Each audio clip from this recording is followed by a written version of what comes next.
नमो तस् भगवतो अरहतो सम्मा सम्बुद्धस्स। नमो तस् भगवतो अरहतो सम्मा सम्बुद्धस्स। नमो तस् भगवतो अरहतो सम्मा सम्बुद्धस्स। श्रद्धावान धम्म मित्रों, आज हम लोग धर्म चर्चा करेंगे शील सदाचार के ऊपर। एक साधक ने प्रश्न किया था कि शील का आचरण कैसे करें, इस पर थोड़ा जानकारी दीजिए। हम सभी ने सुना है शील 3 प्रकार से हम लोग आचरण में ला सकते हैं। 3 प्रकार से हम शील का अनुपालन कर सकते हैं। शील यानी शील सदाचार नैतिकता या नियम कानून। 3 प्रकार क्या क्या है? शरीर से, वचन से और मन से। काय, वाचा और मनस। बुद्ध कहते हैं कायेन संवरो साधु, साधु वाचेन संवरो, मनसा संवतो भिक्खु ए समग्गो विशुद्धिया सब दुखा पमंचतु।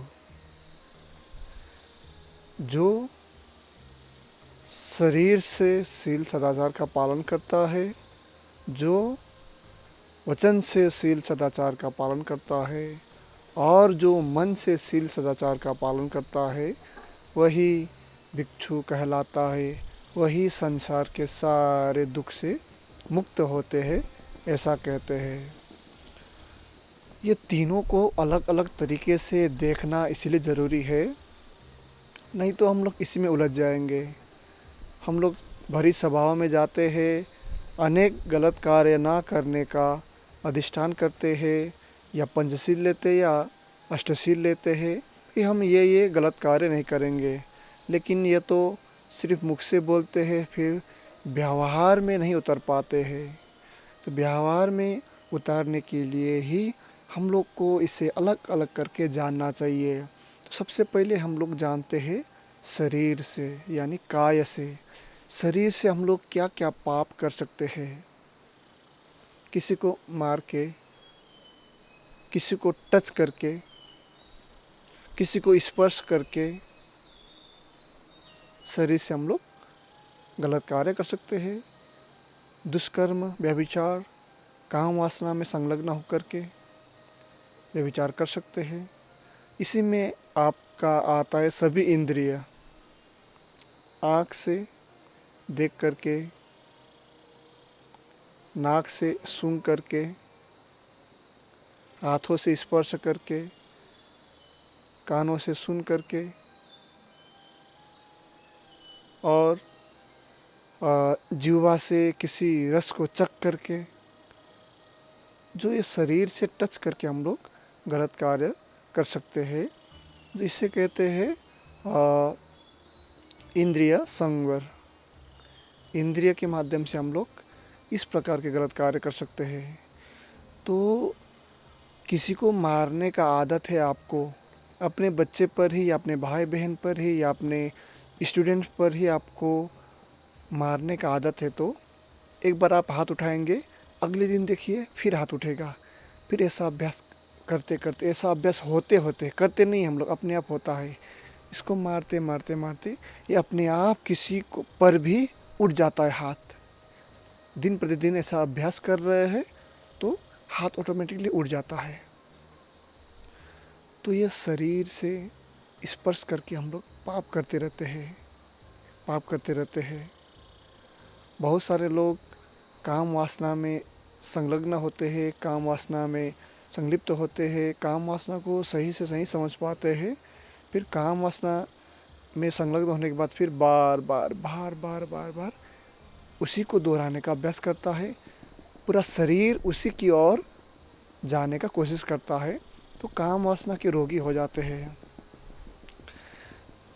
इसको थोड़ा समय के साथ सोचिए कि एक बार हमने कुछ गलत सोच के ऐसा किया तो बार बार वो करने का मन करेगा। तो किसी को मारना, किसी को पीटना या कोई बहुत ही जो अपने स्पर्श में बहुत ही सुखदायक हो, किसी का स्पर्श हो कि हाँ ये स्पर्श करने से मुझे बहुत ही अच्छा महसूस होता है, तो मैं बार बार यही स्पर्श करूँगा। ऐसा स्पर्श करने से भी बार बार वही स्पर्श करने का मन करेगा। मन तो करेगा, लेकिन ये पूरा एक्शन जो है शरीर से होगा। तो ये बाहरी रूप से देखिए, अभी हम लोग अंदर नहीं गए हैं, अभी हम लोग बाहर से कर रहे हैं। हाथों से, पैरों से किसी को मारते हैं, कोई स्पर्श करते हैं, कुछ अच्छा लगता हो उसको भी हम लोग टच करते हैं। तो ये शरीर से भी हमें बचना चाहिए। शरीर से बचने के लिए कोई भी बातें आपके मन में जगे, आपके मुख में भी आए, लेकिन शरीर को एकदम बांध के रखे, हाथों को, पैरों को बिना वजह कहीं पे नहीं हिलाए, कहीं पे नहीं ले जाए, कहीं पे नहीं इसको आगे बढ़ने दे। हाथों को, पैरों को जहाँ भी आगे बढ़ना चाहता है, ये होशपूर्वक जान करके इसको आगे बढ़ाए। फिर आता है स्पर्श के अंदर ही या इंद्रिय के अंदर ही। शरीर मतलब इंद्रिय इसमें ही है, तो इसमें है हम लोग आँखों से देख देख के इशारे में भी बहुत कुछ कर देते हैं, बहुत कुछ बता देते हैं। और फिर यही बात आता है हाथों पर भी। हाथों के माध्यम से हम लोग कुछ इशारे कर करके बहुत कुछ बता देते हैं। ये मुख के माध्यम से भी, अभी वचन पे नहीं जाएंगे हम लोग, मुख के माध्यम से भी, मुख से ही मुख को इधर उधर घुमा के भी हम लोग बहुत कुछ कर देते हैं, बहुत कुछ बातें बता देते हैं, बहुत कुछ इधर का बात उधर कर देते हैं। ये भौवे उठा कर के भी हम लोग बहुत कुछ गलत कार्य कर देते हैं, बहुत कुछ पाप कर देते हैं। ऐसे देखिए शरीर से हम लोग कैसे हम लोग गलत कार्य करते हैं। इसका सदुपयोग तो है, लेकिन दुरुपयोग ही ज़्यादा होता है किसी भी चीज़ों का। तो ये शरीर के जो भी अंग, जितने भी अंग है, इसका सदुपयोग करना या जो भी करे सोच समझ से करे, तभी ये सदुपयोग होगा। अब इनका प्रश्न था कि इसको अमल कैसे करें। अमल करने के लिए पहले बाहरी रूप से इन सभी इंद्रियों को और ये अपने अंगों को थोड़ा संभाल के रखे। इससे कहीं पे भी तुरंत एक्शन पे लाने का अभ्यास ना करें। हमेशा ऐसे अभ्यास करेंगे या इसको एक्शन में लाने की कोशिश करेंगे। गुस्सा आया, तुरंत हाथ उठा दिया, कुछ टच करने का मन किया, तुरंत स्पर्श कर दिए, कुछ देखने का मन किया, तुरंत देख लिए, कुछ सुनने का मन किया, तुरंत सुन लिए, कुछ सूंघने का मन किया, तुरंत सूंघ लिए। किसी को कुछ बताने का मन किए, हाथ नहीं चला सकते हैं, मुख नहीं चला सकते हैं, इंद्रियों के माध्यम से ही इशारे में, आँखों के माध्यम से ही इशारों में आंखें घुमा के उनको बता दिए। अब आपसे अगले दिन, फिर बाद में, फिर अगले दिन ये सब बातें जो आपने आज प्रैक्टिस किया वो दोहराया नहीं रह जाता है आपसे। अगले दिन भी फिर ऐसा ही करेंगे। ऐसा ही करते करते करते करते किसी भी एक्शन के प्रति रिएक्शन करना शुरू कर देते हैं। रिएक्शन के प्रति फिर रिएक्शन। ऐसे ही ये शरीर से हम लोग गलत कार्य करते हैं। तो ये इन सब से बचे। ये सभी हम लोग का एक दिन के अभ्यास करने के बाद बार बार पुनरुक्ति होगा, बार बार दोहराएगा। तो इन सब को ध्यान में रखते हुए जो भी कुछ कर रहे हैं, हाथ जिस पर ही उठा रहे हैं, जिसको भी टच करने का प्रयास कर रहे हैं, जो भी इशारे में बात कर रहे हैं, हंसी मजाक में भी आप हाथ उठा देते हैं, पैरों को हिला देते हैं, शरीर को हिला देते हैं, इशारे कर देते हैं, तो इन सब से बचे हैं। हंसी मजाक कर रहे हैं तो होशपूर्वक करें, क्यों कर रहे हैं, आवश्यक है कि नहीं है, इसको आपको ध्यान देना चाहिए। और फिर थोड़ा से अंदर जाते हैं हम लोग। अंदर में आता है फिर मुख। मुख वचन। वचन के माध्यम से हम लोग बहुत ही पाप कार्य करते हैं। थोड़ा सा कुछ ज्ञान पा लिया, थोड़ा सा कुछ जानकारी हमें मिल गया, पढ़ाई के माध्यम से किसी सुनने के बाद, कुछ भी करने के बाद हमें कुछ अनुभव हुआ, तुरंत दूसरों को बताते हैं। वो अपना अनुभव है या नहीं है, उधार लिया है या कहीं से मिला है, इसका कोई होश नहीं रहता है कि बस मैंने इस बात को जान लिया है, तुरंत हम लोग बताना शुरू कर देते हैं। ये उचित नहीं होता है। इससे जो है अगला व्यक्ति पर क्या प्रभाव पड़ेगा आपका कुछ जानकारी नहीं होता है। ये फिर मुख से हम लोग गालियाँ देते हैं, दूसरों को हंसी मजाक में भी रास्ता भटका देते हैं और अनावश्यक बातें करते रहते हैं और चुगलियाँ करते रहते हैं, कठोर बोलते हैं, कटु बोलते हैं। आप कुछ काम कर रहे हैं, काम में व्यस्त है, तो काम में व्यस्त होने के कारण आपका पूरा ध्यान उसी में रहता है। कोई नया व्यक्ति आ गया, आपसे कुछ पूछा, आप इतना गुस्से में आ जाते, अरे ये वहाँ पे है, मुझे पूछ रहे हैं, मैं इतना काम में व्यस्त हूँ, ऐसा सोच आ जाता है। तो अहंकार वश हम लोग मुख से कुछ कर देते हैं। जितने भी जो भी जॉब करते हैं, सरकारी हो या प्राइवेट जॉब करने वाले हो, या जिसके पास भी धन वैभव है, सब कुछ है, आप लोग थोड़ा विचार करिए, हमारे अंदर कैसे एक क्रोध जगता है। क्रोध जगने के बाद कि मेरे पास ये है, धन है, संपत्ति है, मैं इतना कमा लेता हूँ, मैं अपने परिवार का पालन पोषण कर रहा हूँ।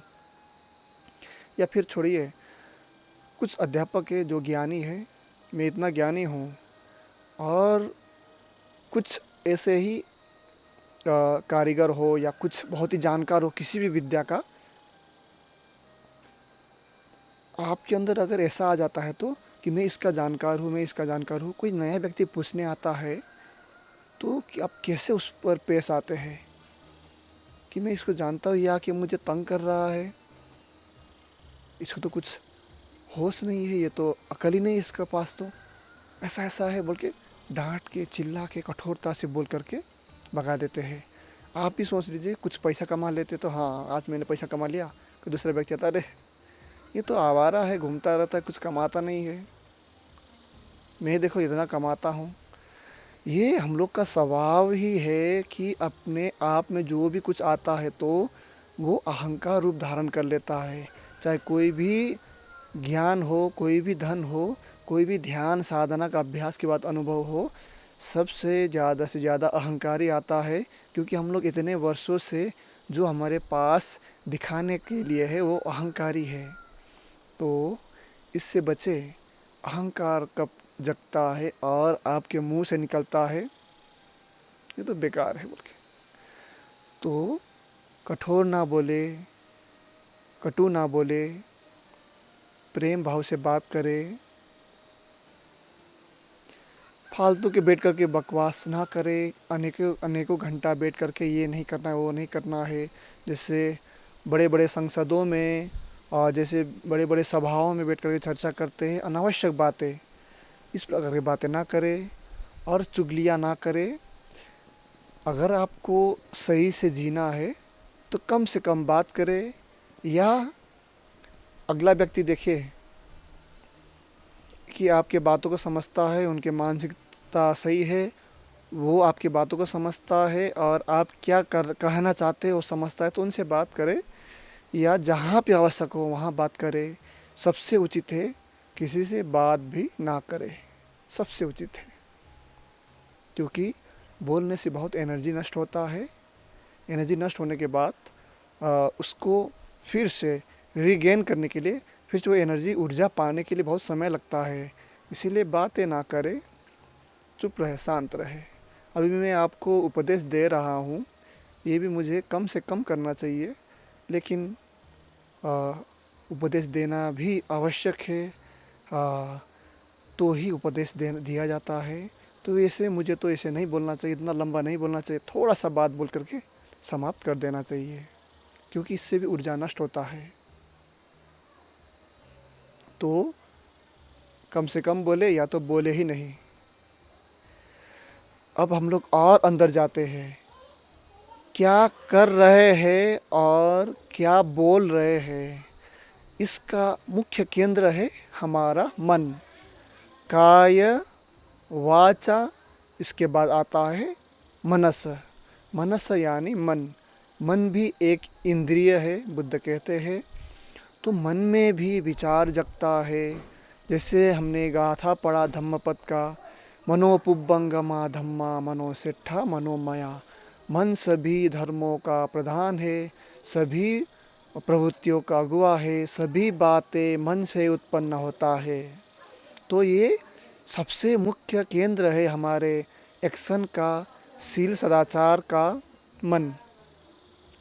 मन से कुछ बात निकलता है, मन में कुछ विचार जगता है, किसी को देख करके, किसी को टच करके, किसी को सूंघ करके, किसी का स्पर्श करके, किसी का बातों को सुन करके, सभी इंद्रियों का मुख्य केंद्र है मन।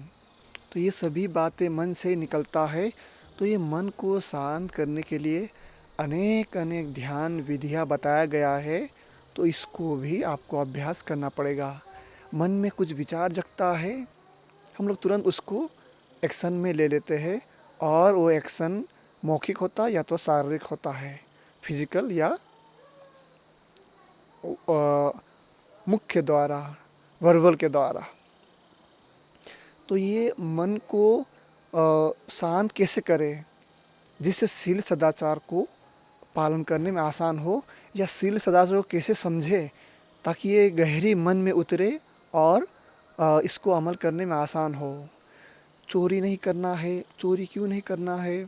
चोरी किसी के वस्तु को चुराने से कितना नुकसान होता है। जैसे आपके पास ही कुछ महंगी चीज़ें हो, उसको कोई चुरा ले।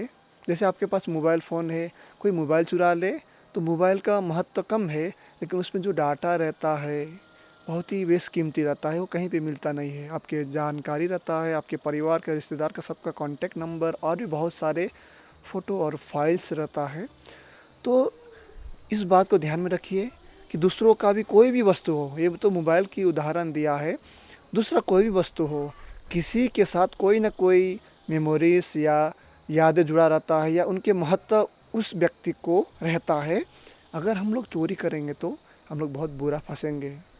झूठ नहीं बोलेंगे। झूठ बोलने से ये मुख्य द्वारा हुआ। मुख्य द्वारा में इसमें आता है कठोर बोलना, कटु बोलना और फालतू की बकवास करना। झूठ बोलने से वो व्यक्ति, अगला व्यक्ति भटक सकता है, वो व्यक्ति अपना नुकसान कर सकता है और समाज में कई व्यक्तियों का भी नुकसान कर सकता है। तो कितना ये निंदनीय है और अपराधजन्य है कि झूठ बोलने से। और फिर आता है प्राणी हिंसा करने से, किसी को मारने से कितना समस्या आता है। अपने आप को मार के देखे कितना पीड़ा होता है, कितना दर्द होता है, और ये गंभीर चोट भी हो सकता है, आजीवन रह सकता है। तो दूसरे पर ये जब ये अपने दूसरों को ये एक्शन करने पर कितना बुरा हो सकता है, इसको महसूस कैसे करेंगे? अपने आप को मार के देखिए, अपना कुछ हाथों पर कुछ छोटे छोटे कुछ से काट के देखिए, कितना दिक्कत होता है। और फिर आता है कामे सुमिच्छाचारा, ये काम वासना के पीछे पड़ना। काम या विचार में जिनका शादी हो चुका है, तो ये प्राकृतिक के नियम अनुसार या हमारे समाज के नियम अनुसार अपने श्रीमती के साथ रहिए, श्रीमती श्रीमान के साथ रहिए। जो भी काम वासना में उनका जो भी सामाजिक रूप से उनका जो अधिकार है उस प्रकार से रहिए। लेकिन ज़्यादातर व्यक्ति आजकल बहुत सारे जो गलत दृश्यों को, गलत चित्रों को या गलत पिक्चर्स को देख करके अपना जो भी ये काम वासना की ऊर्जा है उसको ज़्यादा से ज़्यादा जगा के बैठा है, और बहुत ही अपने पूर्व के अभ्यास और जो भी अभ्यास वर्तमान में कर रहे हैं, इनके कारण भी ये काम वासना का विचार और ऊर्जा ज़्यादा रहता है।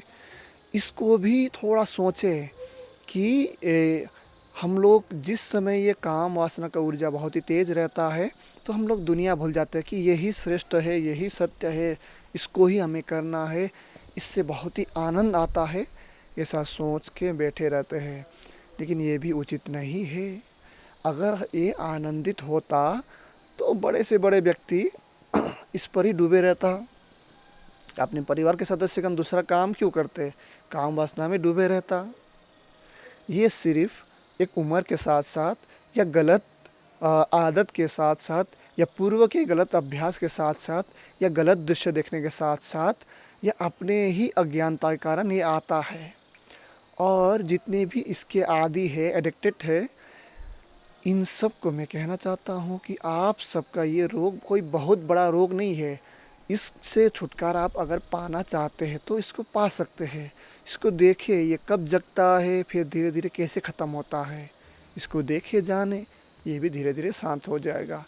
फिर आता है नशीले पदार्थों का सेवन। नशीले पदार्थों का सेवन क्यों कर रहे हैं, इससे आपको क्या फ़ायदा मिल रहा है, और अगर आपको लगता है कि इसी से ही आपको आनंद उठाया जा सकता है कि नशीले पदार्थ सेवन करेंगे तो मैं बहुत ही आनंदित हो जाऊंगा, मुझे बर्थडे सेलिब्रेशन करना है, शादियों में जाना है और भी त्योहारों में जाना है, तो मैं नशीले पदार्थों का ही सेवन करूंगा, शराब पीऊँगा या बियर पीऊँगा या आदि जो भी गांव में बनाया जाता है नशीले पदार्थ, इनका सेवन करूंगा। क्यों कर रहे हैं, कैसे कर रहे हैं। जो भी व्यक्ति अगर इसको छोड़ना चाहे तो छोड़ भी सकता है, कोई बड़ी बात नहीं है, क्योंकि बहुत सारे लोगों ने छोड़ा है। इसका सेवन तो करते हैं, लेकिन आप सोचिए आप क्यों कर रहे हैं, क्या आवश्यकता है। तो इन बातों को थोड़ा समझें और इसको समझने के लिए थोड़ा अंतर्मन की गहराई में जाना पड़ेगा। तो ये ध्यान साधना का अभ्यास बताया है, तो ये ध्यान साधना का अभ्यास आपको कोमल करेगा, थोड़ा शिथिल करेगा और शांत करेगा। आपके मन में जो भी पहले का ज्ञान अनुभव है इसको निकालेगा, आपको खाली करेगा। फिर आप ये शील सदाचार को समझ पाएंगे कि हाँ ये नहीं करना है, कम से कम बात करना है, अनावश्यक बातें नहीं करना है, कोई भी चीज़ के प्रति रिएक्शन नहीं करना है। ये थोड़ा थोड़ा समझ में आएगा। अमल में कैसे लाए, अमल में कैसे लाए, अमल में लाने के लिए थोड़ा मन खाली होना पड़ेगा। मन का जो स्पेस है इसमें से सारे गंदगियों को निकालना पड़ेगा, इसको और गहराई से समझना पड़ेगा। कोई भी बातें अमल में इसलिए नहीं लाया जा सकता है कि क्योंकि हमने ये बचपन से सुना हुआ है और बहुत सारे बुजुर्ग ज़बरदस्ती थोपने का प्रयास करता है, इसीलिए अमल में लाना मुश्किल है। ये शील सदाचार की बातें, ये ध्यान की बातें, धर्म की बातें, ये बुद्ध पुरुष ने कहा है, किसी ने कहा है, मैंने कहा है, ऐसे नहीं अमल में लाया जा सकता है।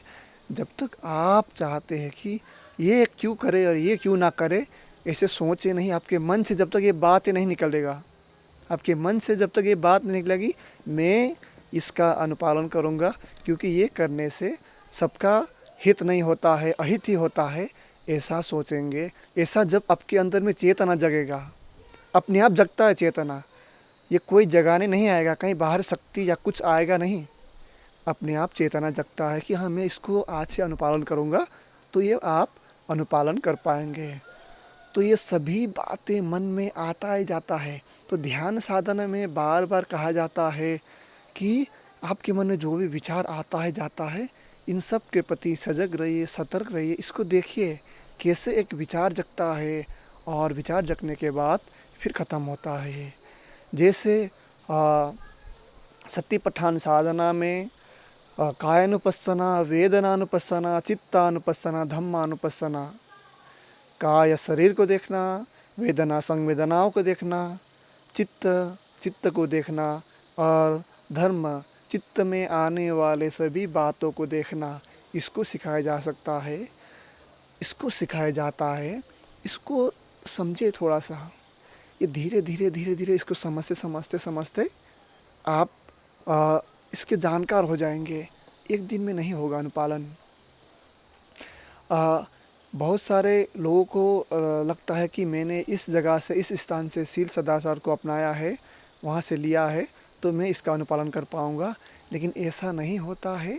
ये जो शील सदाचार की बातें हैं, ये जन्मजात हम में मौजूद है, जन्मजात हम में विद्यमान है, जन्मजात हम लोग इसका अनुपालन करते हैं और कर पाते हैं।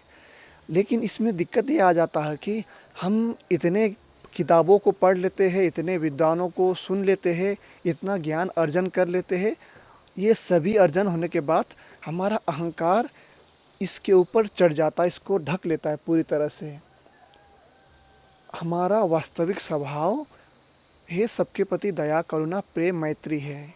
लेकिन ये सभी अहंकार ऐसे ढक लेता है हम लोगों को, दया, करुणा, मैत्री कभी भी बाहर नहीं निकल के आता है। हमेशा दूसरों को मारना, पीटना, दूसरे के ऊपर अत्याचार करना, जो भी मुख में आया उसको बोलना, जो भी मन में आया उसको बोलना, जो भी एक्शन के प्रति आया उसको करना, ऐसा करते हैं। ये सभी गंदगी के कारण, इसलिए इसको समझे। अगर आपको शील का पालन करना है तो सबसे पहले तो एक्शन के रूप में, आप बाज़ार में जा रहा है, कोई दो शब्द बुरा कह दिया, किसी ने कुछ कर दिया तो आपने तुरंत मार दिया, ऐसा भी आ सकता है। या किसी ने कुछ कर दिया, आपने कुछ बोल दिया, या किसी ने कुछ इशारों में कर दिया, उसको बोल भी दिया और मार भी दिया।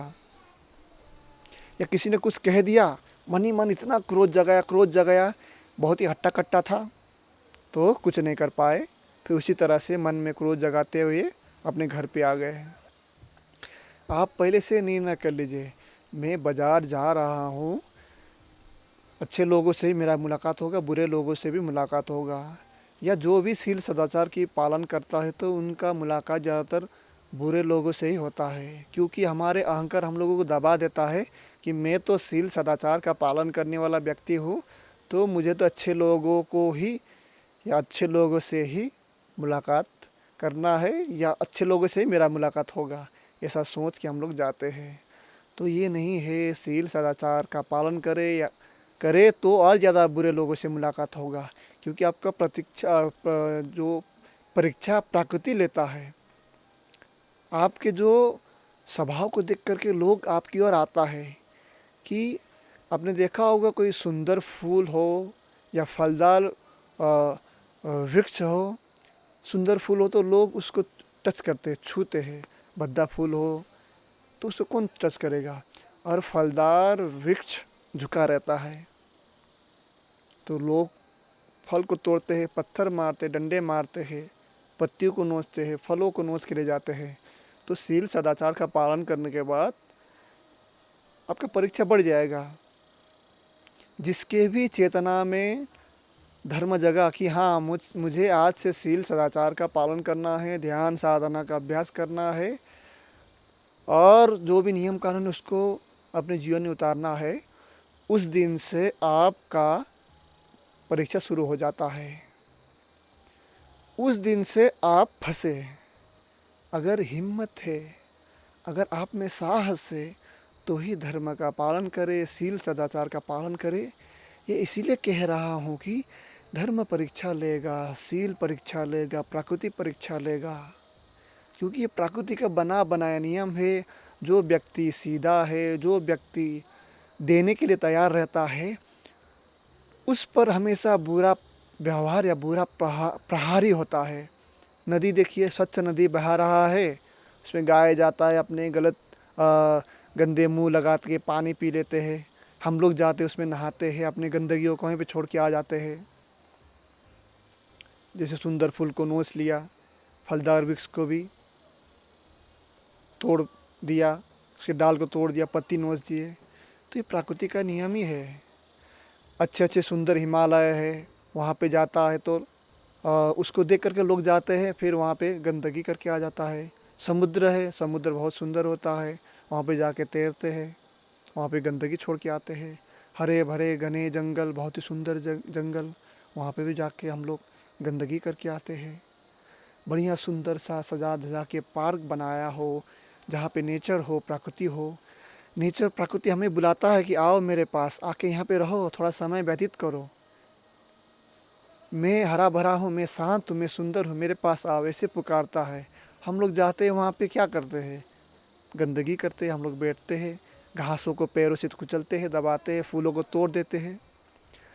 तो आप भी शील सदाचार का पालन कर रहे हैं, आप सीधे साधे बन रहे हैं, सबके प्रति होशपूर्वक है, एकदम जागरूक है, तो आपको तो और हिम्मत वाला बनना पड़ेगा और साहसी बनना पड़ेगा, क्योंकि आपका परीक्षा दुगना होगा, आप पर प्रहार करेगा, हमला करेगा। तो जिस दिन से आपका धर्म की ओर पैर चला, उस दिन से आपका बुरा दिन शुरू हुआ, क्योंकि आपका परीक्षा प्रकृति लेगा, आपका साहस, आपका अधिष्ठान के ऊपर परीक्षा ले होगा कि आप कितने साहसी हैं। अगर हिम्मत नहीं है तो फिर ऐसा नहीं कर सकते हैं, क्योंकि धर्म दुस्साहस या कमज़ोर लोगों का पालन करने वाला विद्या नहीं है, ये बहुत ही हिम्मत वाले, बहुत ही साहसी लोगों का विद्या है। इसीलिए अनेकों युग के बाद एक बुद्ध पुरुष होते हैं, ज्ञानी पुरुष होते हैं, अन्य सब तो पड़े ही है संसार में। तो और आपने सुना होगा अष्टशील। अष्टशील यानी 8 शील। 8 शील पूर्णिमा के दिन या विशेष कोई उत्सव हो उस दिन को लिया जाता है। 8 शील में विकाल भोजन नहीं करना, कि 12 बजे के बाद भोजन नहीं करना। फिर आता है बड़े बड़े आसन पे नहीं बैठना।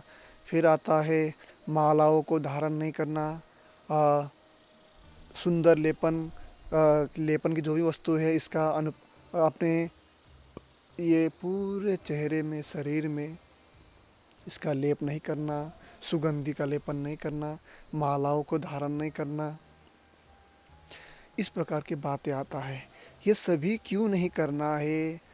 इसलिए नहीं करना है कि आप 8 दिन के लिए या 10 दिन के लिए, 1 हफ्ते के लिए या 1 दिन के लिए शील सदाचार का पालन कर रहे हैं। सोने की अंगूठी पहना या कोई विशेष आभूषण पहना है, अगर कहीं गिर गया तो आप उसको खोजते रह जाएंगे। और इन सब का मूल्य ज़्यादा है, इन सब का कीमत ज़्यादा है। आप पर कोई प्रहार कर दे, आपसे लूट के ले जाए तो आप रोएंगे। विकाल भोजन को सही मात्रा में कैसे करें, क्योंकि भोजन ज़्यादा करने से भी दिक्कत है, कम करने से भी दिक्कत है, ठीक करने से भी अपने आप को अच्छा होता है। तो भोजन सही लिमिट तक करें, इसीलिए इसे ऐसा कहा जाता है। बड़े बड़े आसनों में क्यों ना बैठे, बड़े बड़े सिंहासन में बैठने से अहंकारी आता है। और धर्म सुनना है, ध्यान सुनना है, शील का आचरण करना है तो आपको झुकना पड़ेगा। जब झुकेंगे तभी आपको मिलेगा। नदी है तो नदी नीचे बहा रहा है, तो आप छत के ऊपर बैठ कर के या पहाड़ के ऊपर चढ़ के नदी पे नहीं जा सकते हैं। नदी में ही आपको जाना पड़ेगा पानी के लिए। फल का पेड़ है तो फल के पेड़ के ऊपर चढ़ गए तो ऊपर से उठाने की कोशिश करेंगे तो नहीं मिलेगा। फल के पेड़ के नीचे रहना पड़ेगा, फल के पेड़ के बीच में रहना पड़ेगा, वहाँ से आपको मिलेगा। तो ये सभी बातें को समझना चाहिए। तो इसे शील सदाचार में आगे बढ़े, कैसे बढ़े, ये मुख्य प्रश्न है। ये आप अभी वर्तमान में जिस माहौल में, जिस परिस्थितियों में है, उसका भी मुख्य असर करता है। अगर आप परिवार का जिम्मेदारी उठा रहे हैं, आपका परिवार के प्रति जिम्मेदारी उठाना है, परिवार का पालन पोषण आपके ऊपर है, तो अनेकों काम पड़ेगा आप कर। आपको कमाना है, कुछ सामान लाना है, खरीद के लाना है। दिन भर के थकान भरा काम करने के बाद भी शाम को घर वाले ताने मारते हैं या कुछ कमी हो जाता है, तो इस प्रकार के सभी काम करने में एकदम मानसिक स्ट्रेस हो जाता है, मन एकदम बेचैन हो जाता है, मानसिक तनाव आपको होता है। फिर इस समय धर्म की बातें सुनेंगे, इस समय ज्ञान की बातें सुनेंगे तो अरे ये कहाँ से मुझे सिखाने आ गए, ऐसे मन में बात आएगा। तो देखिए, जब से ये शरीर मिला है तब से ही हम लोगों का बुरा दिन शुरू हुआ है। ये धर्म कहता है, ये बुद्ध कहता है। संसार में सुख दिखाई देता है लेकिन वास्तविक सुख नहीं है, शुभ नहीं है, अशुभ है। तो ये जिस दिन से शरीर मिला है उस दिन से हमारा बुरा दिन शुरू हुआ है। तो ये मानसिक तनाव होगा, आपके धन की कमी होगा, आप में काम वासनाएं जगेगा, आपका लोग अनादर करेगा, आपको सब लोग मजाक उड़ाएगा।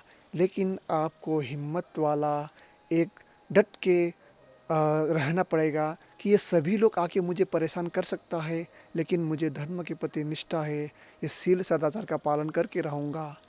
और बातें आता है शील पारमिता, शील उपपारमिता, शील परमत्थ पारमिता। शील पारमिता मतलब साधारण रूप से जो शील पालन करता है, मैं झूठ नहीं बोलूँगा। शील उपपारमिता कि कोई व्यक्ति मुझे मारे तब भी मैं शील का पालन करूँगा। कोई कहे कि चोरी करो, चोरी करो, नहीं तो तुमको मैं मारूंगा, ऐसे मौखिक कहता है तो ये साधारण रूप से आप शील का पालन कर लिए कि हाँ वो मुझे ऐसा कह रहा है लेकिन मैंने शील का पालन किया, मैंने चोरी नहीं किया। दूसरा शील उपपारमिता आता है कि चोरी करो नहीं तो मैं तुझे मार दूंगा, कह के 2 दिन डंडे में मार देते हैं, तब भी डंडे को 10-12 डंडे को भी सह लेते हैं। आप शील का पालन करते हैं तो उसे कहते हैं शील उपपारमिता। और तीसरा है शील परमत्थ पारमिता। आपको कहे कि चोरी करो, आप नहीं माने, मारा आप नहीं माने, मारते मारते पीटते पीटते पीटते पीटते आपका जान भी चला जाए लेकिन आपने चोरी नहीं किया, कोई गलत कार्य नहीं किया, तो ये कहलाता है शील परमत्थ पारमिता। तो भगवान बुद्ध ने भी इसको पूर्ण किया है। बुद्ध सिद्धार्थ ने, बोधिसत्व ने अपने पूर्व जन्म में इसको भी पूर्ण किया है। अनेकों जन्म में शील, सामान्य रूप से शील सदाचार का पालन किया, फिर दूसरे के कहने पर, डांटने पर, पीटने पर भी उन्होंने शील सदाचार का पालन किया, और उनके प्राण चला जाने के बाद भी उन्होंने शील सदाचार का पालन किया। तो अभी आप सोच सकते हैं कि हम किस स्तर पर है और कैसे इसका अनुपालन कर रहे हैं। तो इसको जाने कि कहाँ कहाँ कमियाँ आ रहा है, इसमें कुछ कुछ बातें स्पष्ट हुआ होगा, कुछ कुछ स्पष्ट नहीं हुआ होगा, तो अवश्य प्रश्न करें हमसे, तभी हम लोग इसको और अच्छी तरह से जान पाएंगे। ये शील की बातें हैं, शील सदाचार की बातें बहुत ही लंबी है, इसको कुछ घंटे में नहीं कहा जा सकता है। आपकी मनोस्थिति को भी जानना बहुत ज़रूरी है। एक ही बातें कह करके किसी को भी स्पष्ट नहीं करा सकता है। आप लोग का कोई स्पष्ट ना हुआ होगा तो आप अवश्य प्रश्न में कमेंट करके कमेंट कर सकते हैं, तो हम आगे अवश्य ही आगे बताने का कोशिश करेंगे। भगवान बुद्ध कहते हैं शीलं सभ्येषां कुशलानां धम्मानां आधारो होती। शील, सदाचार, नैतिकता का नियम या प्रकृति का नियम या सबके प्रति सद्भावना का विचार, सबके प्रति अच्छा व्यवहार, ये सभी धर्मों का, सभी कुशल धर्मों का जड़ है, आधार है, ये नींव है, ये बीम है। शील सदाचार पर ही सभी चीज़ें आधारित है, इसीलिए कहते हैं 10 पारमिता में दूसरा पारमिता आता है शील पारमिता। और आपने सुना होगा शील, समाधि और आखिरी में आता है प्रज्ञा। शील से ही शुरुआत होगा, लेकिन शील, समाधि, प्रज्ञा एक दूसरे से जुड़ा हुआ है। तो कभी कभी प्रज्ञा, शील, समाधि इस प्रकार की बातें भी आते हैं। तो ये बहुत ही लंबी बातें हैं, जो कमियां हैं ज़रूर मुझे बताएं। आज के लिए इतना ही। यहाँ तक हमारे बातों को, धर्मों को सुनने के लिए बहुत बहुत धन्यवाद। सब्बीतियो विवज्झन्तु सब्बरोगो विनश्यतु माते भवत्वन्तरायो सुखी दीर्घायुको भव। साधु साधु साधु।